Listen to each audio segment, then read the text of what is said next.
Global warming, air pollution, toxic waste. An incredible number of major problems threaten our global environment, our families, our health, our wealth, our future. But there is good news. Hi, I'm Doug Science, and this is today's Environment. On our program, we look at actual solutions from individuals and companies that are making a real-world difference right now.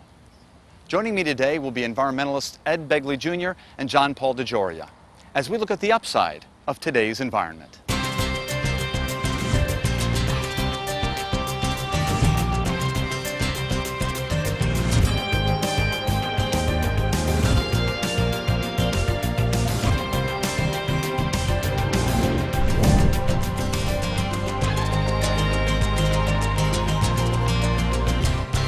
There are companies combing the earth looking for new deposits and reserves, while they may not realize they're pouring enormous amounts of recoverable materials into their waste streams. Let's look at some innovative ways to recapture those valuable resources. Toss it. Flush it. Bury it. Dump it. Too often, those are the only options considered for dealing with industrial waste. And in addition to multiplying our current pollution problems, companies all over the country may be flushing their money down the drain. It's time to choose smart waste handling options like recycling, recovery, and reprocessing. And the technology that makes these options practical is already available. This technician specializes in waste reprocessing and works with one of several different technologies for reclaiming natural resources from industrial waste streams. These new technologies allow us to take a different outlook on waste. Instead of seeing the waste as an unidentifiable conglomeration of industrial byproducts, innovative systems can separate many waste streams into their component parts of natural resources. One technology can take scrap or used electrical wire and return it to reusable metals and plastics. Another process handles liquid hazardous waste, treats it, and reclaims the metals in the effluent for resale. And still another system can turn hundreds of thousands of tons of electric arc furnace dust and convert it into zinc, lead, iron, and vitrified slag. Extremely high temperatures fired by plasma torches turn the dust into gases. The vapors can be condensed and processed into distinct reusable metals and then recondensed into zinc ingots, lead, and iron. The non-metallic compounds get vitrified or turned into glass and can be sold as abrasives or aggregates. Nothing gets wasted. Reprocessing waste into its component resources reduces the overwhelming need for landfill space, reduces the consumption of natural resources, and prevents industrial pollution from reaching our air, land, and water. Zero waste. Right now, that's a lofty goal. But as technologies to reprocess, reclaim, and recycle waste advance, zero waste may become an achievable target in the not-too-distant future.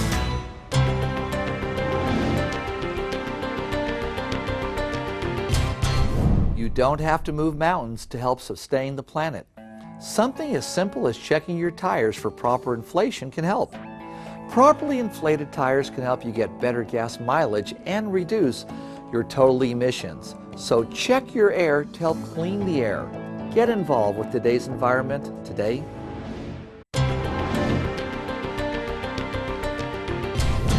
Controlling unwanted plant growth in agriculture can be as difficult as eliminating pests, and herbicides can be just as environmentally harmful as pesticides. So how do we kill the weeds and keep the crops? Here's one idea. Killer weeds. A nuisance in your garden, a nightmare in a cotton field. Every year, they create a chokehold of devastation on cotton, costing hundreds of millions of dollars. By comparison, the boll weevil's annual cotton feast eats up only a fraction of that amount. In the past, intense chemical warfare against these pests appeared to be the only way to fight back. Unfortunately, the surrounding environment bore the brunt of the barrage of insecticides and herbicides. But now, while integrated pest management techniques have put the boll weevil on retreat, the war against weeds has gone high-tech. The solution to keep the cotton gin humming may lie in the cotton gene. This healthy cotton ball comes from a genetically engineered seed developed by Calgene Incorporated. These high-tech cotton varieties provide the answer to the agricultural dilemma: how do you kill the weeds and not the cotton? Genetic researchers implanted a special gene resistant to the herbicide bromoxynil into the seed. So while the herbicide kills the weeds, this BXN cotton can thrive. With this gene splicing innovation, the environment stands to benefit as much as the cotton growers. The specific herbicide Bucktrill attacks weeds once they appear and breaks down in the soil within 2 weeks or less. It's only used at rates of approximately 4 to 8 ounces per acre. Currently, several different herbicides are used. Many of these have to be applied even before the weeds appear and are used at about a rate of 1 to 2 pounds of active ingredients per acre. This literally means treating fields more intensely than is needed. If used later in the growth cycle, they can damage the cotton, reducing yields and quality, or require even more late-season chemical treatment. Growing of BXN cotton can cut herbicide use by as much as 50% or more. Reduced spraying with a less environmentally persistent chemical could dramatically increase returns on cotton while the surrounding land revives. Cotton growers spend hundreds of millions of dollars per year on seed, and many times that on agricultural chemicals. A seed that dramatically cuts down these inputs can make the earth and the grower's bottom line both greener. Researchers are also developing cottons that combine herbicide and insect resistance to further reduce our reliance on the intense usage of pesticides. A genetic enhancement on a non-food crop like cotton can help rescue an environment choking in a bed of weeds.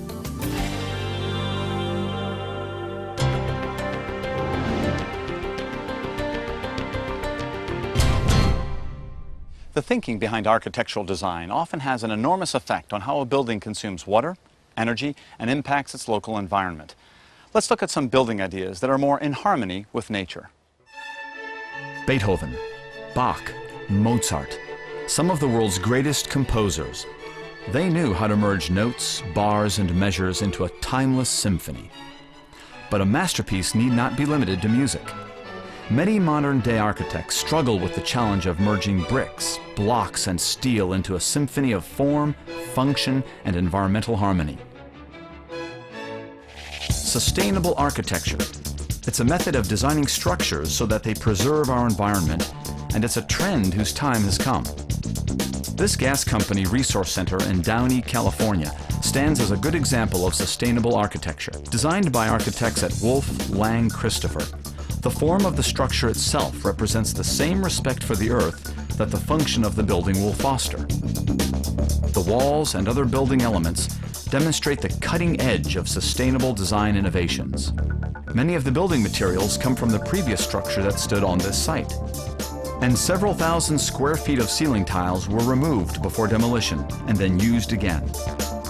The recycled steel in this support beam contains post-consumer recycled metal. Low E-glass windows and thorough insulation will reduce heat gain and loss by half. Daylighting with indirect sunlight will cut the energy demands even further. The xeriscape gardens use native plants and grasses that thrive in the existing climatic conditions. They eliminate the need for water-ravenous sprinkling programs. Proper planning at the design stage remains the key to minimizing a project's impact on the earth. Special software and design stage processes developed at Wolf, Lang, Christopher help the architects blend ecological technologies together. The design of this high school incorporates many of the same elements studied as part of the environmental curriculum. And the harmony in this complex between the structures and the surroundings stands out as another example of environmental stewardship. When humans first ventured out of caves, they began to construct shelters solely to protect themselves from the environment. Now, we must strive to reach a higher level where we can take care to ensure that our architectural structures protect us and preserve nature. And if we can orchestrate this balance, our new compositions will bring us more in harmony with the earth.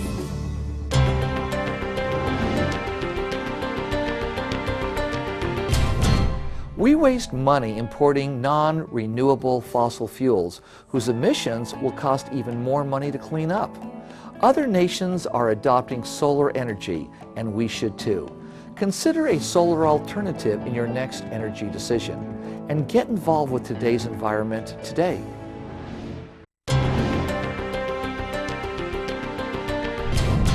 The domino effect. That's when one thing leads to another, which leads to another. Simply by recycling a bottle, you save landfill space and energy while conserving resources and reducing pollution. Well, here's how one industry is making a huge difference by recycling and then helping you save on your energy bill. Do you want to see our candidate for this year's Environmental MVP, Most Valuable Person? Take a good long look in the mirror. Every time you look in the mirror, that person staring back at you can be a major part of the planet's resource and energy conservation. Each one of us can make a huge impact in the fight against global warming, smog, and toxic waste. Because you can accomplish these monumental feats with some very minimal effort. Here's one example. Make sure your home is properly insulated. Having the right amount of insulation in your home can reduce your home energy demand, and that conserves energy resources, as well as cutting off sulfur dioxide, nitrogen dioxide, and carbon dioxide emissions being released into the atmosphere from power plants. Added insulation, like this fiberglass insulation, helps every dollar you spend on energy go a little farther. It's similar to a car with great gas mileage, only it's your home, and better energy efficiency can give you much more comfort per dollar while helping sustain the planet. Fiberglass insulation can also help you conserve resources. Manufacturers of those insulating fibers often use recycled glass, up to 40% every year. Currently, 1.2 billion pounds of tossed out glass bottles and jars and recycled plated glass found new life, making homes more energy efficient in 2004, according to the North American Insulation Manufacturers Association. This recycling effort has diverted nearly 9.5 billion pounds of waste from landfills in the last 10 years. The making of fiberglass insulation is considered the largest secondary market for recycled glass. The heating and cooling equipment operating in U.S. homes is responsible for nearly 20% of the carbon dioxide released each year. A home energy conservation program can result in immediate utility bill savings and long-term savings in the cost of cleaning up our environment. It's hard to believe that simply by insulating your walls, attic, and crawl spaces, you can have such a positive impact on the environment. But you can. The fate of the planet we leave to our children depends on the little things we do every day. If everyone simply recycles and makes their home more energy efficient, we will conserve the Earth's resources and have far less pollution.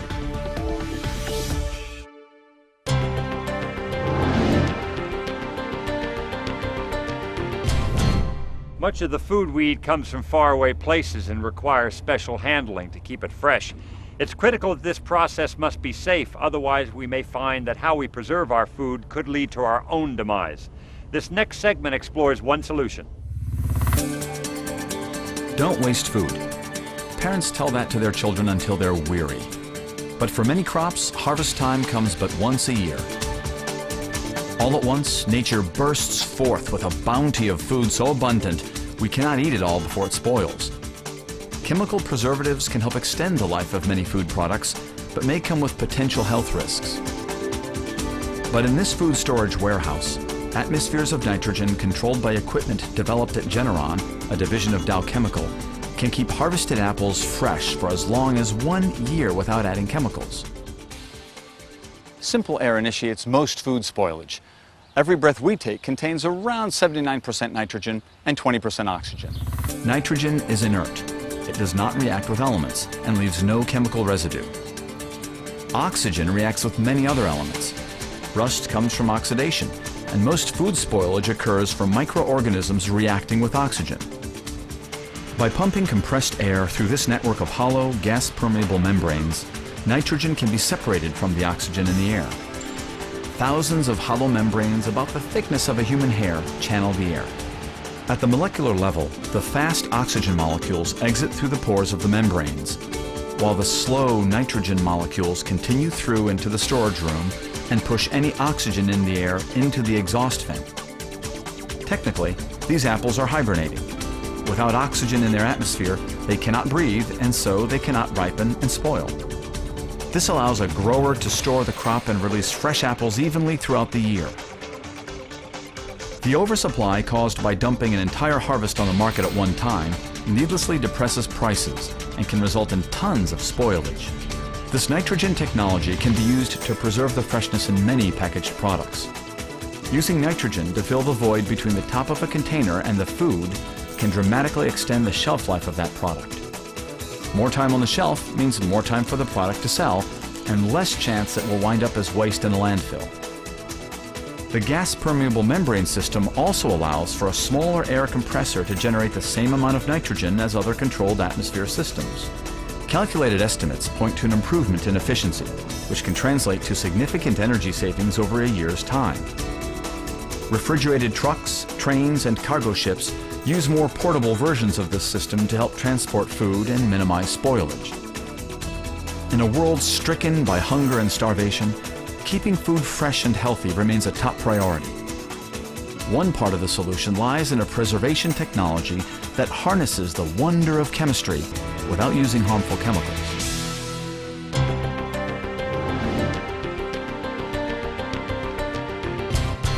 When was the last time you took a bus? Although a bus may release more pollutants than a car, it's moving more people to more places and ultimately reducing total emissions. And if your city has zero-emission buses, taking a ride really makes sense. Get involved with today's environment today.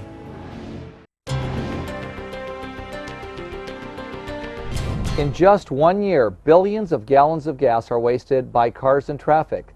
We offer free gasoline to those who carpool at John Paul Mitchell Systems. If each one of us joined a carpool, an enormous amount of gas would be saved, and millions of tons of carbon monoxide would never reach the atmosphere. On the next segment, you'll see how someone else is doing their part. Maybe the scariest sight for millions of Americans these days is seeing the needle of your gas gauge hovering around E. Time to buy gas at prices that have never been higher. It seems every time you look, gas prices are at an all-time high. It's no joke. Filling your tank could very well mean emptying your wallet. And high prices at the pump are having a ripple effect on millions of Americans. I have a pretty long commute to and from work, and I go to school as well. Between that and the gas prices today, I'm spending about a couple $100s on gas a month. Because of that, I've had to cut out certain things like going to the movies and going out to eat. It's really been tough with the gas prices today. America's dependence on foreign oil is at the heart of the problem.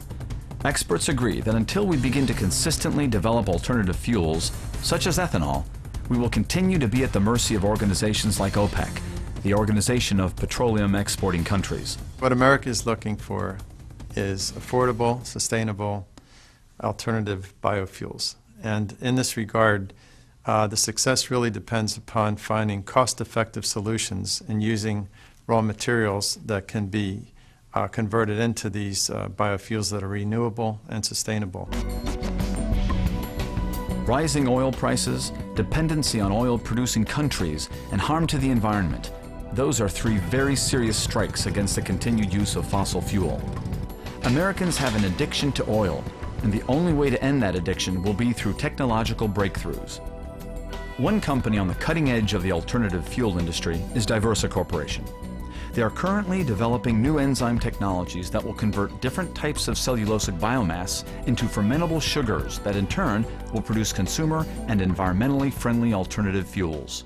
Diversa has pioneered the discovery and development of novel, unique, highly performing enzymes from the environment. We have a track record for discovering these types of enzymes.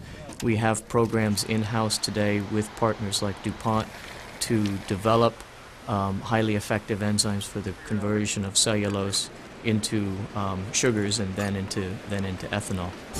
Cellulosic ethanol's high oxygen content reduces carbon monoxide levels more than any other oxygenate. It also dramatically reduces emissions of hydrocarbons, a major contributor to the depletion of the ozone layer. It actually takes a significant amount of fossil fuels to grow corn and to be able to process it, whereas there's far less fossil fuel usage in cellulosic materials, and it has a much better environmental footprint. So it decreases the amount of greenhouse gases that are actually emitted. With the U.S. on pace to consume 290 billion gallons of gas by 2050, The need to develop alternative fuel sources is clear. Light-duty cars and trucks have already been shown to run on a mixture of 90% gasoline and 10% ethanol. Our expertise in enzyme discovery and evolution enables us to discover and develop enzymes that really make an economic difference in bringing cellulosic biomass to the market.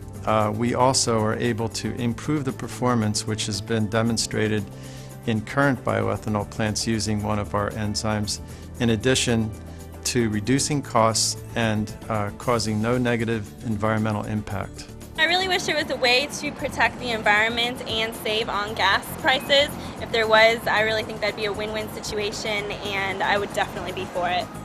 So the next time you're at the pump and the dollars are flying out of your pocket, remember, there is an alternative, and it's coming your way very soon.